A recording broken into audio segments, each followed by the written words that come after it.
오늘도 여러분 복음에 감격하시고 복음이 주는 능력을 체험하는 귀한 시간 되기를 간절히 축원합니다. 할렐루야. 로마서 이제 강해를 하고 있는데 참 깊이가 있는 복음입니다. 전반부 조금 1장 부분을 보면서도 참 깊이 있다, 오묘하다, 이 생각을 참 많이 가졌고요. 여러분 언뜻 이 로마서를 읽으면 이해를 잘 못하세요. 이건 반드시 이게 프로 강해를 들으셔야 이게 마음에 확확 와 닿을 수가 있습니다. 좀 깊이가 있는 이런 또 말씀이기 때문에 제가 그런 생각이 들어요. 우리 주일교회 성도들은 이제 이 말씀 듣는 어떤 수준이 이제 상당히 있으실 것 같아요. 그러니까 좀 뭐라고 할까, 깊이 파야 이 우물이 나오는데 그냥 조금 몇 삽질하다가 그냥 졸다 가지 마시고 좀 이게 깊이 있게 이 말씀을 잘 들으셔야 돼요. 이 맥을 잘 잡아서 들어야 막 그 복음의 이 생수의 맛을 막 느낄 수가 있습니다. 그러니까 잘 말씀을 들으시고 좀 깊이 있게 말씀을 잘 이렇게 이해하며 복음으로 받아들이셨으면 좋겠어요. 자, 오늘 로마서 강의 세 번째 시간입니다. 오늘 저는 1장 이 부분을 제목을 갖다 그렇게 붙였어요. 한번 따라해 봅시다. 하나님을 우습게 여기지 마라. 좀 제목이 리얼하죠? 하나님을 우습게 여기지 말라고. 바울이 이 이야기를 하는 것 같아서 제가 제목으로 잡았어요. 지난 수요일 국민일보 신문에 보다 보니까 이런 기사가 났더라고요. 미국 퓨 리서치 여론조사 기관이에요. 거기서 아시아 5개국을 조사를 했는데 이제 우리나라 부분에 관한 이 조사를 발표를 했어요. 거기서 이런 내용이 있었습니다. 한국 기독교인 30%가 지난 1년간 타로 점 4주를 본 적이 있다. 이렇게 발표를 했어요. 지난 1년간입니다. 기독교인의 30%, 10명에서 7명이 4주 타로 점을 봤다. 특히 그 내용에 보니까 이 젊은이들 같은 경우는 요즘에 타로 점을 보는 행위가 일종의 유행처럼 번지고 있다고 말을 합니다. 여러분 오늘 예배 드리는 분 가운데 점 보시는 분 안 계시죠? 우리 성가대 없으시죠? 뭐 재미로라도 이 뭐 타로 좀 보고 그런 일 없어야 됩니다. 레위기 19장 31절 말씀에 너희는 신접한 자나 박수를 믿지 말며 그들의 행위를 따르지 말라고 분명히 말씀을 합니다. 여러분 아무리 우리가 미래가 불안하고 지금 삶이 어렵다고 그래도 미신이나 어떤 신접한 자에게 나의 미래를 물어보고 하는 일, 이것은 하나님을 우습게 여기는 겁니다. 특히 안 믿는 사람은 모르겠어요.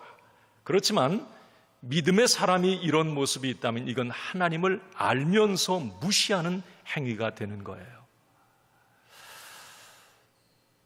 오늘 사도 바울은 로마 교회의 성도들을 향해서 이 말을 지금 건네고 있습니다. 당신들 하나님 우습게 여기지 마십시오. 자, 이걸 우리가 이제 바울 당시의 로마 그 시대적 상황에 이 말씀을 연결하면 쉽게 와 닿을 겁니다. 당시 로마 시대는 황제를 숭배했어요. 황제가 신입니다. 절해야 됐고 황제가 하나님이에요. 우상 숭배한 거죠. 또 1월 해, 달, 별들까지도 막 이 숭배하는 일들이 있었고요. 성적으로 타락했고 부정부패가 만연했습니다. 그게 당시 로마였어요. 또 하나는 그 당시에 로마에서 그리스도인으로 산다고 하는 것은 많은 것을 포기해야 했습니다. 경제 활동, 또 정부 어떤 관료가 되는 일도 힘들었습니다. 예수 믿게 되면.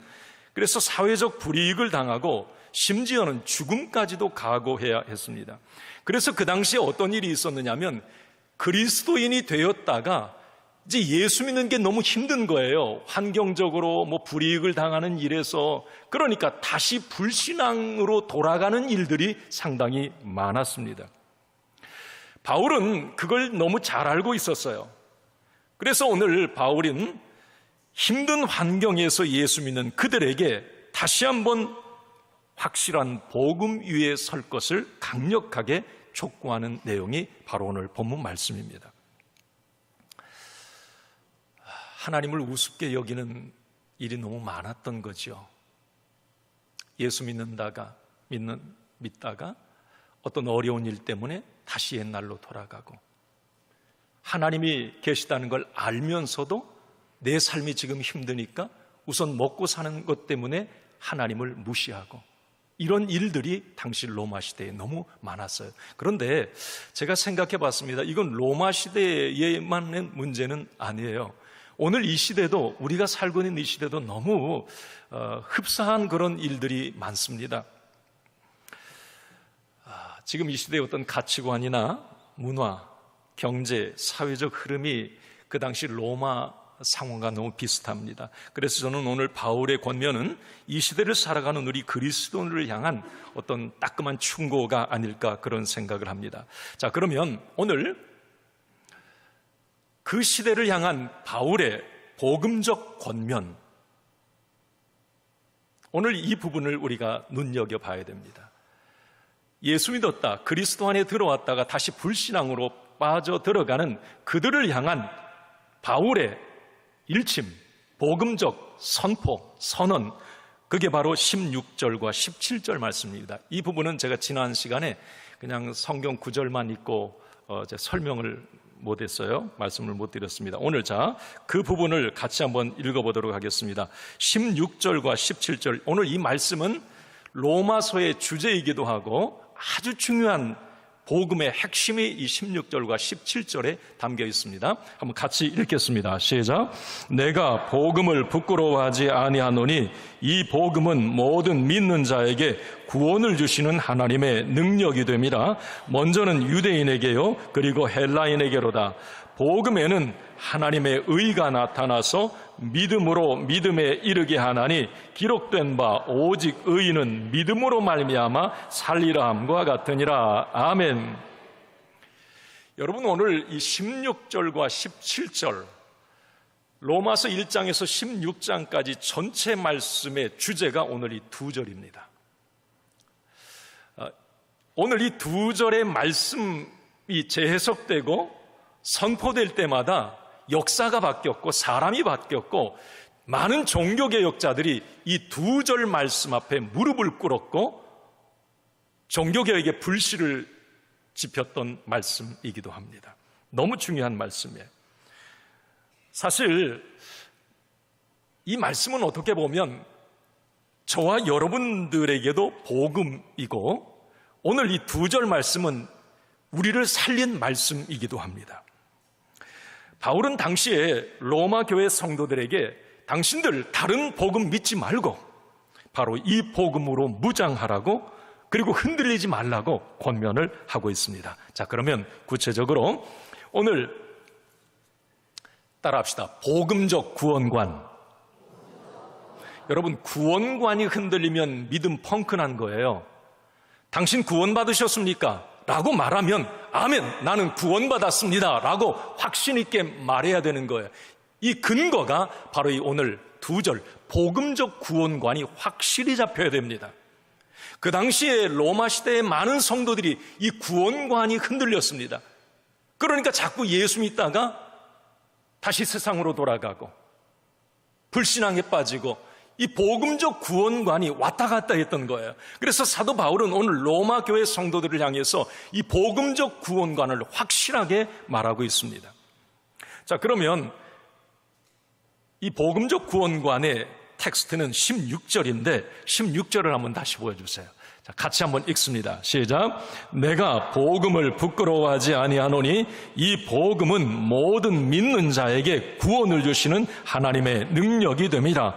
먼저는 유대인에게요 그리고 헬라인에게로다. 사도 바울은 말합니다. 복음은 능력입니다. 복음은 능력입니다. 자, 복음은 예수 그리스도예요. 그 복음은 능력입니다. 왜 복음이 능력입니까?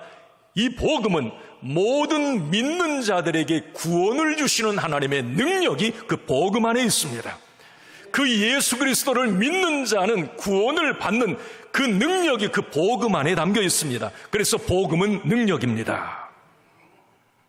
복음적 구원관이죠. 오늘 우리 그리스도인들이 무장해야 되는 건데, 자, 오늘 이제 여러분 우리 주일교회 성도들은 오늘 말씀을 듣고 이 구원관에 흔들림이 없기를 바라요. 이게 확실히 정리가 되면 됩니다. 자, 복음적 구원관은 이거예요. 첫째 한번 읽어봐요. 이게 흔들리지 말아야 됩니다. 시작. 구원은 내가 노력해서 얻는 것이 아니다. 다시 한번 시작. 여러분, 구원은 믿음으로 얻는 거예요. 오직 믿음으로 구원받는 것입니다. 자, 16절 아까 읽으셨던 16절 중간에 보면 이런 말씀이 있어요. 한번 읽습니다. 시작. 이 복음은 모든 믿는 자에게 구원을 주시는, 자, 거기까지. 믿는 자에게 구원을 주신다. 이게 복음적 구원관이에요. 그러니까 내가 착한 일 많이 해서 교회에 열심히 다녀서 직분자라서 구원을 얻는 게 아니에요. 이건 구원받은 자의 삶입니다. 구원받은 자는, 구원에 확신 있는 자는 그런 삶을 살아요. 자, 그런데 이 구원의 문제만을 떼놓고 보면 우리의 구원은 내 노력, 어떤 공로, 내가 잘나서 뭔가를 열심히 해서 구원받는 게 아니라 구원은 전적으로 하나님이 주시는 선물이다라고 하는, 믿음으로, 내가 예수 그리스도를 믿음으로 주시는 선물이에요. 그래서 에베소 2장 8절 말씀에 이렇게 바울은 얘기합니다. 읽습니다. 너희는 그 은혜에 의하여 믿음으로 말미암아 구원을 받았으니 이것은 너희에게서 난 것이 아니요 하나님의 선물이라. 구원은 믿음으로 구원받는 거라는 거예요. 믿음으로. 이건 너에게서 이 구원은 절대 나올 수 없다. 너에게서 난 것이 아니요 하나님의 선물이라. 많은 그리스도인들이 이 대목에서 흔들려요. 뭐냐면 당신 구원받았습니까? 라고 하면 헷갈리네. 왠지 불안해. 아니, 그 질문을 받은 그 상황에서 뭔가 내가 구원받았나? 주저주저하는 경우가 있어요. 이 구원관에 대해서 뭔가 좀 흔들리는 겁니다. 여러분, 왜 이런 상황이 오느냐면, 여러분 보세요. 이중적 구원관을 많은 성도들이 가지고 있어요. 그래서 구원관이 흔들리는 거예요. 그게 무슨 말이냐면, 자, 구원은 믿음으로 받습니다. 오직 믿음으로 구원받습니다. 이게 진리인데 이것 하나 가지고 있어요, 성도들은. 그런데 또 하나 거기 플러스, 내가 열심히 뭔가를 노력해서 구원받는다. 이게 플러스가 돼 있어요. 구원의 문제에 있어서는 나의 공로, 노력은 1도 없습니다. 내가 뭔가를 잘해서 열심히 해서 구원받는다는 생각을 가지니까 뭔가 잘못하고 뭔가 교회에 한번 빠지고 뭔가 내가 한 주간 살다가 실수하고 뭔가 죄 지으면 내가 구원 안 받은 것 같아. 여러분, 그거 아니에요. 이 구원의 문제에 있어서는 예수님이 나의 구준, 나의 하나님으로 믿어질 때에 그 사람은 이미 구원을 받았습니다. 그리고 그 구원받은 사람에게는 행위, 구원받은 자의 행위가 반드시 따르게 되는 거죠. 다시 말하면 구원의 문제에 있어서 첫 번째는 내가 노력해서 얻는 게 아니다. 이 부분이 확실해야 돼요. 하나님의 선물이다. 믿음으로 얻는다, 구원은. 또 하나, 두 번째는 바로 이 부분입니다. 이게 복음적 구원관이에요. 같이 읽습니다.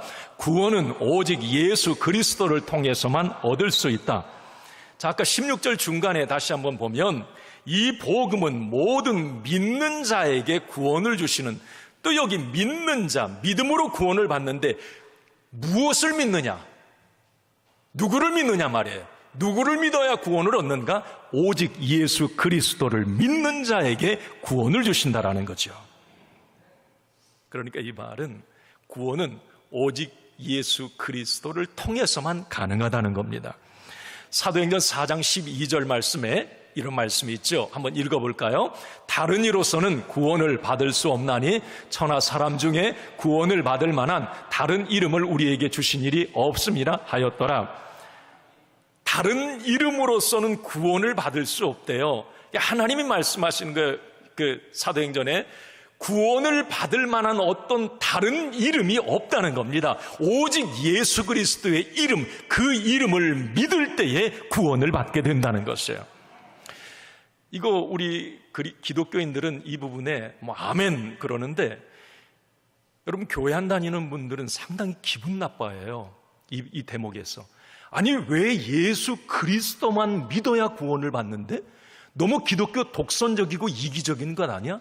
아니, 불교의 석가를 믿어도 구원받고, 아니 마호메트, 이슬람 마호메트, 아니 그분들도 위대한 성인들인데, 아니 그분들 그런 종교 믿으면 구원을 못 받아? 오늘 성경은 분명히 말해, 다른 이로서는 구원을 받을 수 없나니 천하 사람의 구원받을 만한 이름을 주신 적이 없느니라. 오직 예수 그리스도를 통해서만이 구원을 받을 수 있다는 것입니다. 여러분, 기분 나빠도 어쩔 수 없어요. 이것은 하나님의 구원의 방법이에요. 한번 예를 들어볼까요?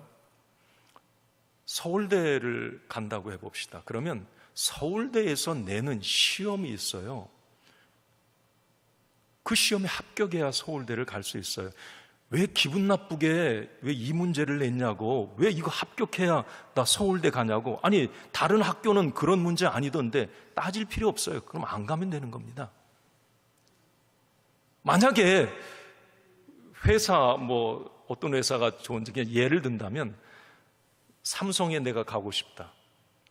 그러면 그 삼성에서 요구하는 자격과 기준을 갖춰야 되는 거예요. 왜 다른 회사는 그 문제가 아닌데 왜 그 문제를 가지고 합격하겠느냐, 따질 필요 없습니다. 여러분, 우리가 이 구원의 문제에 있어서 왜 그 방법밖에 없느냐고, 이게 하나님의 방법이에요. 이게 예수 그리스도 그분을 믿음으로 말미암아 구원을 받을 수 있다. 이건 하나님의 법칙입니다. 예수님도 이 부분에 대해서 분명히 우리에게 말씀하시죠. 요한복음 14장 6절에 뭐라고 말씀하세요? 예수님이 하신 말씀이에요. 한번 읽습니다. 시작. 예수께서 이르시되 내가 곧 길이요 진리요 생명이니 나로 말미암지 않고는 아버지께로 올 자가 없느니라.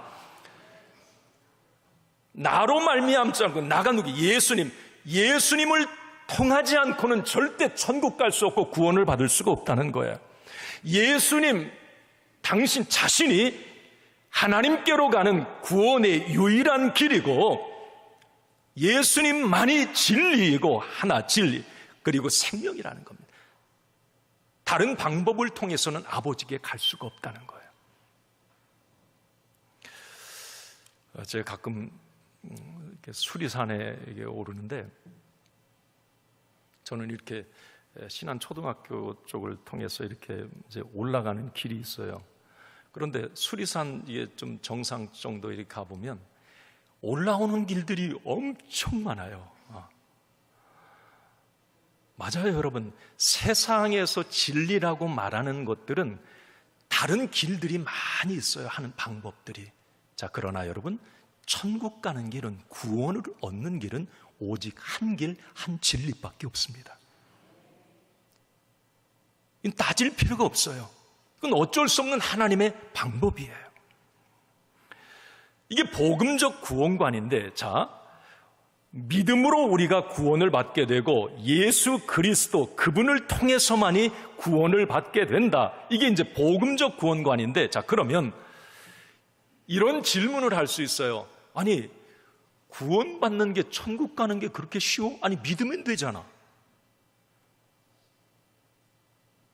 바울이 이 부분에 대해서 생각을 했던 것 같아요. 로마 교회 성도들이, 아니, 예수 믿는다고 그렇게 과거에 막 아주 흉악한 범죄자였는데, 아니, 예수 믿는다고 죄 사함을 받아? 아니, 예수만 믿는다고 구원을 받고 천국 가? 아니, 어떻게 그런 일이 있을 수가 있어? 바울은 그 이유에 대해서 분명히 밝히고 있어요. 17절에 바로 그 내용입니다. 17절을 한번 같이 읽습니다. 복음에는 하나님의 의가 나타나서 믿음으로 믿음에 이르게 하나니 기록된 바 오직 의인은 믿음으로 말미암아 살리람과 같으니라. 아멘. 자, 여기 보세요. 복음에는 하나님의 의가 나타났다는 겁니다. 복음에는 하나님의 의라는 게 담겨 있는데, 그 하나님의 의라고 하는 게 뭐냐? 이것은 누구든지 어떤 죄인이든지 그 하나님의 의의 법에 적용을 받으면 새롭게 되는 역사가 일어나는 거예요. 아무리 흉악한 죄인이라도 의인이 되고 저주가 축복으로 변하고 지옥이 천국으로 바뀌는, 이건 세상에서 이런 룰은 없어요. 그런데 하나님의 의는 신비한 능력이 있어서 그 모든 것들을 가능하게 하더라는 겁니다. 그래서 복음이라는 거예요. 기쁜 소식이라는 겁니다. 이 하나님의 의라고 하는 이것은 너무 큰 축복이에요, 여러분. 이건 세상의 상식으로 이해가 안 돼요. 아니, 저렇게 죽일 사람이 하나님의 의의 수혜자가 되니까 그가 구원을 받아? 아니, 저렇게 나쁜 사람이 하나님의 의의 혜택을 받으니까 천국을 갈 수 있어? 이건 세상의 방법으로는 설명이 안 됩니다. 그게 복음이라는 거예요, 사도 바울은. 하나님의 의, 하나님의 법이라는 거죠. 그런데 그 신비한 하나님의 의의 혜택, 수혜자가 되는 방법은 너무 간단하다고 말합니다. 17절 하반절에 이렇게 말을 합니다. 하나님의 의의 혜택을 받는 방법은 저 방법이에요. 시작. 오직 의인은 믿음으로 말미암아 살리람과 같으니라. 아멘. 바울이 하박국 2장 4절 말씀을 인용을 한 건데, 오직 믿음으로 하나님의 의의 혜택을 누릴 수 있다라고 하는 겁니다. 이게 이신칭이라고 하는 거예요. 좀 어려운 말로 오직 믿음으로서만 칭의, 의롭다 칭함을, 일컬음을 받을 수 있다. 오직 믿음으로. 그러니까 오직 믿음으로 하나님의 그 의의 혜택을 받고 의인이 될 수 있는 거예요. 여기서 여러분, 의인이라고 하는 건 세상 의인 얘기하는 게 아니에요. 하나님의 의의 혜택을 받으면 그 사람은 의인이 된다고 하는 겁니다. 이 대목에서, 이 부분에서 수많은 종교개혁자들이 이 복음 앞에 무릎을 꿇었습니다. 그리고 이 복음이 들어갈 때 잘못된 형식과 전통, 뒤틀린 복음이 산산조각 났던 거예요. 자, 기독교 핵심 진리, 복음이 뭐냐? 다시 정리합니다. 오직 믿음으로 구원받는다. 믿음으로 구원과 영생과 천국을 얻게 된다. 이건 다시 말하면 뭘 의미하느냐? 오직 믿음의 결과 구원과 영생과 천국이라고 하는 겁니다. 이게 하나님의 의라고 하는 거예요. 자, 그런데 현대 많은 교회와 이 뒤틀린 복음은 어떻게 이 부분을 해석하느냐? 여러분, 여기에 우리 많은 성도들이 지금 잘못 생각하는 경우도 있습니다. 뭐냐면, 오직 믿음, 예수 믿는 것은 만사형통과 무병장수입니다. 잘 먹고 잘 사는 겁니다. 이 땅에서 잘 되는 게 오직 믿음의 결과입니다. 이렇게 연결짓는 거예요. 성경 복음은 뭘 말합니까? 오직 믿음은 하나님의 의를 힘입게 되어서 하나님의 자녀가 되고 구원과 영생과 천국을 얻게 되는 게, 이게 오직 믿음이에요. 그런데 오직 믿음이 잘못 해석이 되면서 이 땅에서 내가 잘 먹고 잘 살고 건강하게 질병 없이 잘 사는 것, 그게 오직 믿음이다. 이건 잘못된 거예요. 물론 하나님께서는 믿음으로 사는 자는 하늘의 신령한 복과 땅의 기름진 복을 통해서 풍성한 삶을 살게 하십니다. 자, 그런데 믿음이라고 하는 원론적인 부분을 생각해서 그것을 다른 쪽으로 해석하는 건 이건 위험한 일입니다. 한번 여러분 질문 드려볼게요. 예수 믿는다고 다 오래 삽니까? 아니, 믿음이 있는데, 오직 믿음인데, 믿음이 그렇게 연결되면 이건 잘못된 거예요. 여러분, 예수 믿는다고 다 오래 사는 거다. 일찍 죽을 수도 있어요. 순교할 수도 있습니다. 여러분, 예수 믿는다고 다 부자 됩니까? 믿음은 부자입니까? 아니에요. 가난해질 수도 있어요. 오히려 예수 믿는다고 하는 이유 때문에 더 많이 손해볼 수 있고 많은 것을 잃을 수도 있습니다. 예수 믿는다고 다 성공합니까? 아니에요. 실패할 수도 있습니다. 더 많은 것을 포기해야 될 수도 있어요. 자, 여러분, 다시 말합니다. 오래 사는 것이 진리인가? 부자 되고 성공하는 것이 믿음의 결과인가? 아니라는 겁니다. 이건 진리가 아니에요. 이것 때문에 예수 믿는 게 아니라는 말입니다. 많은 그리스도인들이 이렇게 현상적이고 기복적인 것에 믿음의 기초를 두기 때문에 믿음 생활이 왔다 갔다 하고 자꾸 흔들리는 거예요. 조금만 어려움을 당해도 아니 내가 예수 믿는데, 내가 믿음 가졌는데 왜 이렇게 어려워? 아니 조금만 문제를 만나도 아니 내가 믿음 있는데 왜 하나님은 왜 이래? 믿음을 자꾸 어떤 현세적인 축복과 연결지으면 이건 아니에요. 바울은 이 부분에 대해서 분명히 얘기합니다. 하나님의 의, 믿음으로 구원받는다, 믿음으로 천국 간다, 이 부분에 집중하라는 겁니다. 제가 그런 생각을 했어요. 만약에 여러분 복음이 이 땅을 살아가는 삶의 초점이 맞춰 있다면 그건 복음 될 수 없어요. 그럼 무당도 얘기할 수 있고 점집에 가도 그런 얘기예요. 복음이라는 게 뭐냐면 짧은 이 땅의 어떤 80, 90 여러분 손살같이 지나간다고 하잖아요. 쏜살같이 말이에요. 복음은 이 땅의 초점을 맞추기보다 그 넘어서 우리의 영원한 천국과 영생의 초점이 맞춰져 있어요. 믿음이 거기와 연결되어 있는 거예요. 그래서 여러분 이 로마 시대에 많은 그리스도인들이 순교를 당하고 핍박을 당할 때에 그들은 얼굴이 그 죽음 앞에 두려움이 없었고 그 얼굴은 천사와 같았다고 이 초대 교회사에 보면 너무 많은 이야기들이 있습니다. 어떻게 그게 가능할까요? 그들은 잠깐 아니 내가 예수 믿는데 왜 이렇게 지금 순교를 당하고 일찍 죽어야 돼? 그런데 그들은 어차피 이 땅의 삶은 우리가 언젠가는 마감하고 가요. 쏜살같이 지나가요. 내가 영원히 살 그 천국에 하나님의 백성으로 살아간다는 이 소망과 기쁨으로 그들은 그 고난들을 극복해냈단 말이죠. 오늘 사도 바울은 로마 교회 성도들에게 당신들이 지금 어려움 당하고 예수 믿는다는 것 때문에 불이익을 당하고 당신 친구가 예수 믿다 불신앙으로 다시 빠져들어가고 그것 아닙니다. 복음은 구원과 영생과 천국입니다. 천국의 소망을 두십시오. 이게 복음입니다. 자꾸 얘기하는 거예요. 여러분, 하나님은 자판기가 아니세요. 우리는 하나님을 자판기로 오해하는 경우가 있어요. 콜라 누르면 콜라 나오고 사이다 누르면 사이다 나오는. 하나님은 우리가 어떤 건강을 누르면 하나님이 건강 딱 주시고, 뭐 돈 누르면 물질의 복 주시고, 명예 누르면 명예 딱딱 나오는 그런 자판기 하나님이 아니세요. 이건 믿음의 가치관이 아니에요.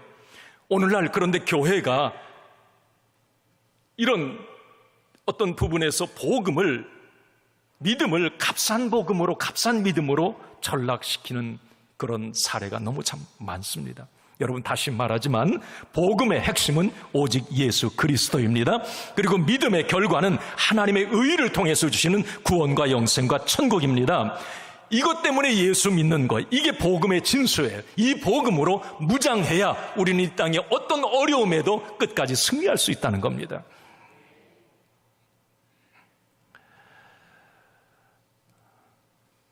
이렇게 복음적 구원관과 이제 하나님의 의에 대해서 바울이 설명을 이렇게 한 이후에 오늘 18절부터 보면 이제 갑자기 분위기가 확 바뀝니다. 로마교회 성도들을 향해서, 아마 로마교회 성도들은 이 복음의 편지를 이제 읽고 해석하면서 너무 기뻤을 거예요. 내가 하나님의 의의 혜택을 받았구나.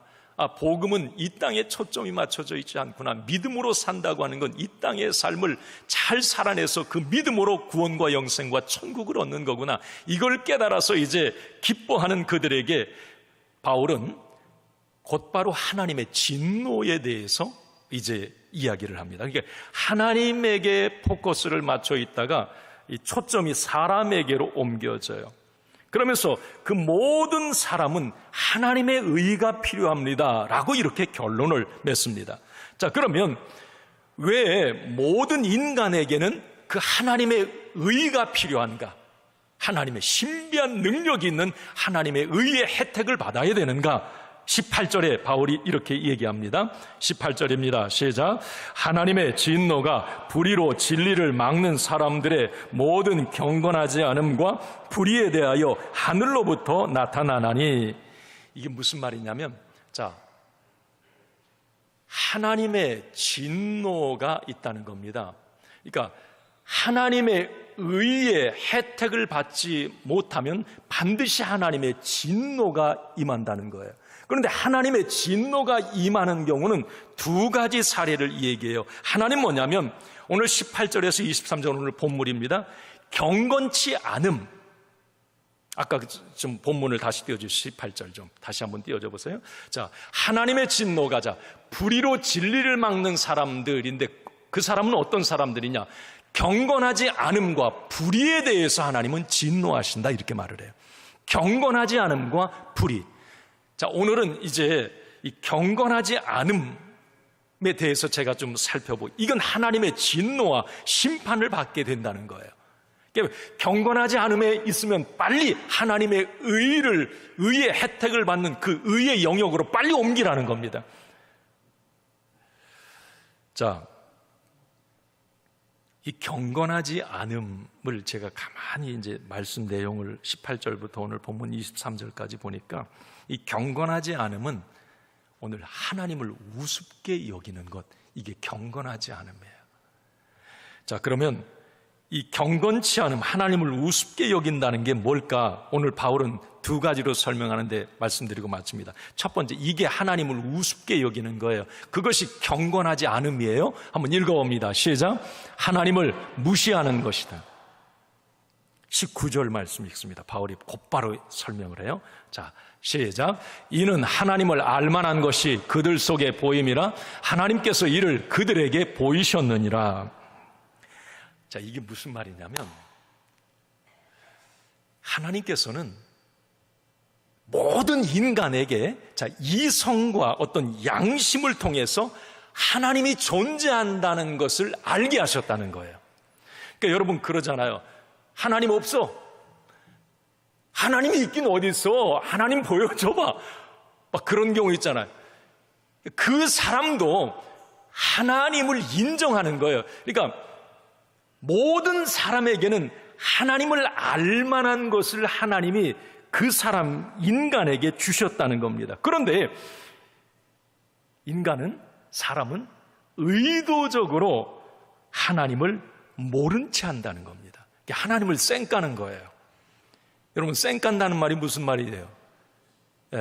네이버 사전에 한번 찾아보세요. 고의적으로 의도적으로 무시하는 것을 쌩깐다 그래요. 그러니까 많은 사람들이 교회를 지금 안 나오는 사람조차도 하나님 뭔가 이게 신이 있긴 있는가 봐. 이거 가만히 보니까 그런 것 같으네. 그런 것을 다 주셨다는 거예요. 인간에게는. 하나님 없어 무신론자들조차도 하나님을 인정하기 때문에 하나님을 없다고 애써 막 부인하는 거라는 거예요. 이게 바울의 오늘 이 얘기입니다. 자, 그러면 사람들이 어떻게 하나님을 계시다는 걸 알 수가 있지? 교회 안 다니는 사람도 하나님, 신이 있는가 봐. 무엇을 보면서 그런 말을 할까? 바울이 곧바로 얘기를 합니다. 20절 한번 같이 봅니다. 자, 20절입니다. 시작. 창세로부터 그의 보이지 아니하는 것들 곧 그의 영원하신 능력과 신성이 그가 만드신 만물에 분명히 보여 알려졌나니 그러므로 그들이 핑계하지 못할지니라. 야, 니들 하나님 없다고 핑계대지 마. 쌩까지 마. 너 알잖아. 뭐 보고? 자, 바울이 예를 든 거예요. 하나님의 능력과 신성이 모든 자연 만물에 담겨져 있다는 겁니다. 이건 바울의 얘기이기도 하고 저가 자주 하는 얘기예요. 여러분, 오늘 예배 마친 후에 어디 가실래요? 이제 걷기를 하든 뭐 하든 그냥 마스크 딱 끼고 그냥 눈만 내놓고 막 이러고 그냥 막 앞만 보고 걷지 말고 자꾸 옆에도 보고 좀 쉬어서 꽃도 좀 보고 나무도 보고 하늘을 좀 오늘 이렇게 보세요. 자, 꽃을 한번 봐요. 여기 이거 생화잖아요.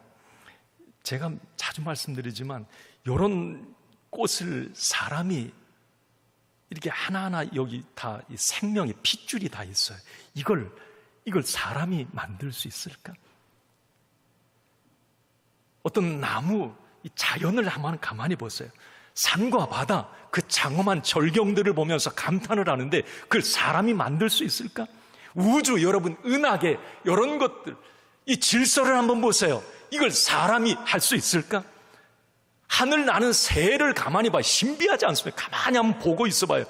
걸어다니는 개미를 봐도 신비한 거예요. 이게 저기 어떻게 저기 생명이 있어서 저기 가네? 나무로 막 저는 그려요. 따라가는 거래요. 막 그래요. 저렇게 가는구나. 참 신비하다. 저걸 누가 만들었을까? 여러분, 생명이 없는 것은 다 사람이 만들었어요. 다 여기 있는 거 다 누군가가 만들었어요. 조물주가 있단 말이에요. 만든 사람이. 여러분, 사도 바울 얘기입니다. 모든 생명이 있는 자연 만물들을 가만히 봐라. 그건 하나님이 그 속에 하나님이 보인다. 그건 하나님이 하신 일이다.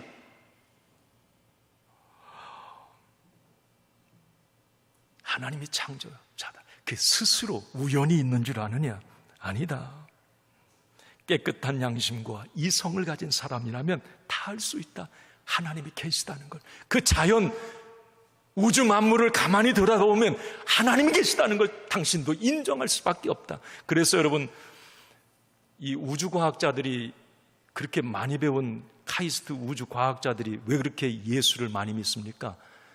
이 지식을 뛰어넘는 거예요. 도대체 해석이 안 되는 거예요. 그 수억 개의 행성들이 충돌하지 않고 움직이는 게 자기들도 신비한 거예요. 이건 누군가가 질서를 주관하는 누군가가 있지 않으면 몇 초만 차이 나도 대폭발이 일어나는 거예요. 이건 주관자가 계시다는 거예요. 그러니까 하나님을 인정할 수밖에 없는 거예요.